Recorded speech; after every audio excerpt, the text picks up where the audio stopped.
காலை நேர பிரதான செய்திகள். செய்திகளின் ஊடாக நர்மதா சிறில் முதலில் தலைப்பு செய்திகள். வட்வரி பதிவுதாரர்களுக்கு வெளியான முக்கிய அறிவிப்பு. ஃப்ரைட் ரைஸ் மற்றும் கொத்து விலைகளும் அதிகரிப்பு. வெடித்து சிதறிய ரஷ்ய இராணுவ விமானம் 29 பேர் பலி. இனி விரிவான செய்திகள். அனைத்து வட் வரி பதிவுதாரர்களும் பின்பற்ற வேண்டிய புதிய வரி பட்டியல் வடிவம் மற்றும் அதன் விபரங்கள் தொடர்பான நடைமுறைப்படுத்தல் திகதியில் மாற்றம் செய்யப்பட்டுள்ளது. குறித்த விடயத்தை உள்நாட்டு இறைவரி ஆணையாளர் நாயகம் அறிவித்துள்ளார்.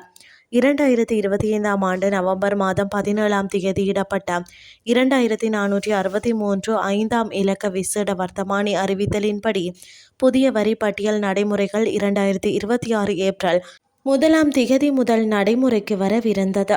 இருப்பினும் தற்போது இந்த திகதி 2026 ஜூலை 1 திகதி வரை நீடிக்கப்பட்டுள்ளது. வரி செலுத்துவோர் புதிய நடைமுறைகளுக்கு தங்களை முழுமையாக தயார்படுத்திக் கொள்வதற்கு தொழில்நுட்ப ரீதியான மாற்றங்களை மேற்கொள்வதற்கும் ஏதுவாக இந்த கால அவகாசம் வழங்கப்பட்டுள்ளதாக தெரிவிக்கப்படுகின்றது. இதன் அடிப்படையில் ஜூலை மாதம் 1 திகதி முதல் அனைத்து வட் வரி பதிவுதாரர்களும் வர்த்தமானியில் குறிப்பிட்டுள்ள புதிய நிபந்தனைகளுக்கு அமையவே வரி விலை பட்டியல்களை வழங்க வேண்டும் என்பது கட்டாயமாக்கப்பட்டுள்ளமை குறிப்பிடத்தக்கது.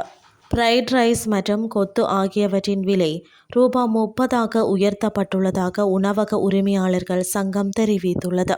இது தொடர்பாக கருத்து தெரிவித்த உணவு உரிமையாளர்கள் சங்கத்தின் தலைவர் கர்சனா ருக்சன், சிற்றுண்டிகளின் விலை ரூ.10 ஒரு கோப்பை தேநீர் மற்றும் ஒரு கோப்பை பால்மா தேநீர் விலை ரூ.5 உயர்த்தப்பட்டுள்ளது.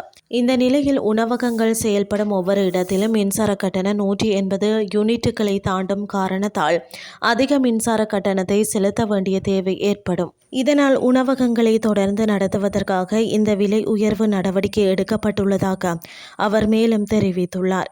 எனவே ஏப்ரல் 1 முதல் மின்சார கட்டணம் அதிகரிப்பதால் உணவுப் பொருட்களின் விலை உயர்த்த வேண்டியிருக்கும் என்றும் உணவக உரிமையாளர்கள் சங்கம் சுட்டிக்காட்டியுள்ளது. இனி வெளிநாட்டு செய்திகள். கிரிமியா தீபகற்பத்தின் மீது பறந்த ரஷ்ய இராணுவத்தின் AN-26 ரக விமானம் ஒன்று விபத்துக்குள்ளானதில் 29 பேர் பலியாகியுள்ளனர். விமானத்தில் ஏற்பட்ட தொழில்நுட்ப கோளாறே இந்த விபத்துக்கு காரணம் என வெளிநாட்டு ஊடகங்கள் செய்தி வெளியிட்டுள்ளன. உயிரிழந்தவர்களில் 6 விமான பணியாளர்களும் அடங்குவதாக கூறப்படுகிறது.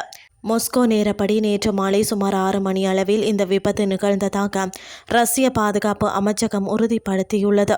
விமானத்தின் சிதைவுகளில் வெளிப்புற தாக்குதல்கள் நடந்ததற்கான எந்த அறிகுறிகளும் காணப்படவில்லை என கூறப்படுகின்ற நிலையில் ரஷ்ய அதிகாரிகள் தரப்பில் இருந்து இது தொடர்பில் எவ்வித அறிக்கைகளும் வெளியாகவில்லை என்பது குறிப்பிடத்தக்கது. இத்துடன் செய்திகள் யாவும் நிறைவடைகின்றது. அடுத்த இரவு 8:30 எதிர்பாருங்கள். நன்றி.